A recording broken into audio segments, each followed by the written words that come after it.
गाना है और कौन सा गाना नहीं गाना है। और जितना आप लोग वीडियो देख रहे हैं, चाहे कोनो गीत हो के कि राजा जी के तू रला हो दहिया, चाहे जितना भी गाना बा वो सब पर वीडियो प्रिंस भाई राइटिंग के साथ साथ बहुत अच्छा इनका प्रोडक्शन हाउस भी है, पैराडाइज प्रोडक्शन, उसी के माध्यम से मेरा सारा वीडियो होता है। तो उनकी पूरी टीम आई हुई है, सबका स्वागत है, सबका अभिनंदन है। नेताजी आए बने हमारे दिल्ली से बहुत सारा भाई लोग आए हैं, सब लोग के स्वागत। हमने क्या आई बनी जन्मदिन में तो एगो बेटी खातिर गीत गौनी, एक लाइन सोहर हम गा देता ना। प्रिंस की वाइफ तो मेरी भवा लगेगी, लेकिन मंच पे है हम तो बड़े भाई जो भी हैं, धनवे भैया हैं, उनके लिए डेडिकेट कर देते हैं। जब भौजी हमारे प्रेग्नेंट हुई हैं तो यहाँ से कहत हैं तू तक कंजूस बाड़ा, बोलैला ना बेटा हो गई तब कि पटना से बहेदा बोलाई दो ना, कि पटना से बहेदा अरे बोलाई दो नाचे पप्पू, अरे करावाई दो इंजेक्शन लगावाई दो ना हो। आप लोग आ जाइए, बबुआ के मौसी लोग जब तक खा ना हो तो कैसा लगे। नेहा राजी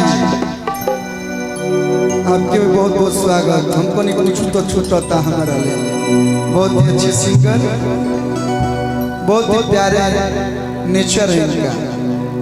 आज कोई भी सबके दिलों में राज करता है तो गायिका के साथ साथ व्यवहार है। हाँ भैया मैं स्वागत कर दिया भैया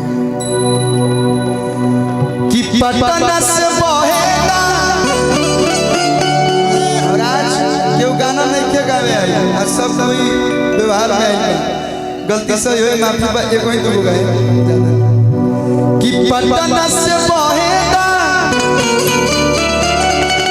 अरे बोलाई दो नाचे पप्पू, अरे करावाई दो इंजेक्शन, अरे लगावाई दो ना हो।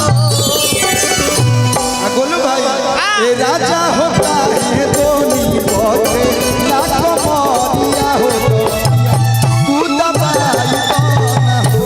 ए राजा होता है दोनी बोले लाखों मोरिया हो, तू दबाई दो ना हो। ए राजा होता है दोनी बोले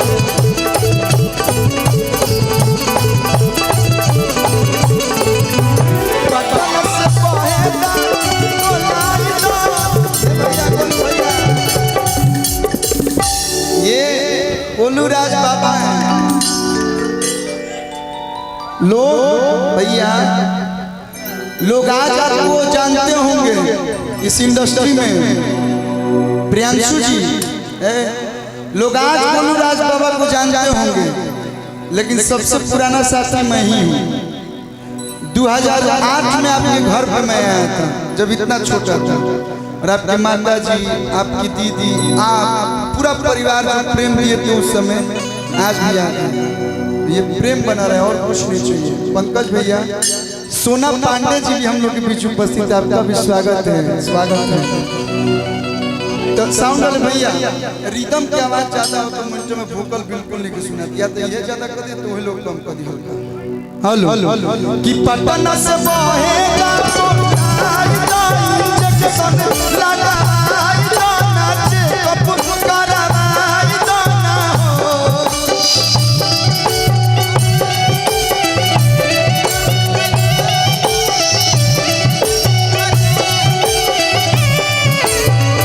कि पटना से बहेगा बोलाई दो इंजेक्शन लगाई दो नाचे पप्पू, करावाई दो ना हो।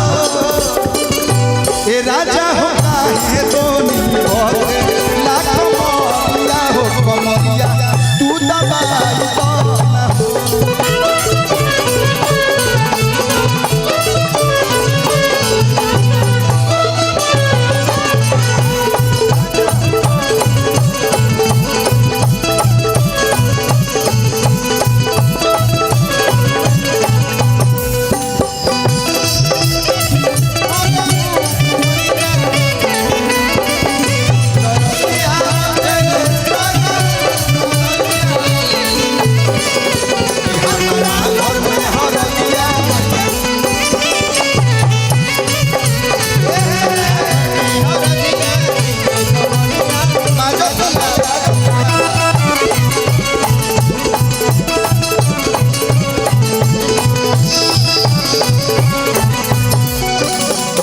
आशीष बाबा इंजीनियर साहब की तरफ से बहुत सारा प्यार। हेमंत से स्वागत अभिनंदन बा। धीरे धीरे कोनो दिक्कत नहीं है। बहुत सारा प्यार हेमंत से स्वागत अभिनंदन। और श्री श्री भारती आपका भी स्वागत है। हमारे जिला से जोनी भाई का स्वागत बा। भतार बिना नींद नहीं आती है रातों में। छोटे में गवना करैला हो। ए भैया मुकेश भैया रोवैया तो कोई नहीं तो गोलू बाबा करणवीर प्रताप सिंह के सामने से हट गए। अरे कि छोटे में गवना करैला हो, गोली चढ़ा के ले आइला हो।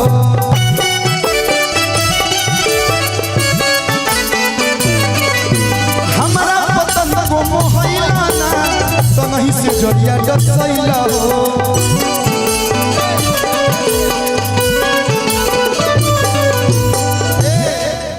अरे कि छोटे में गवना करैला हो।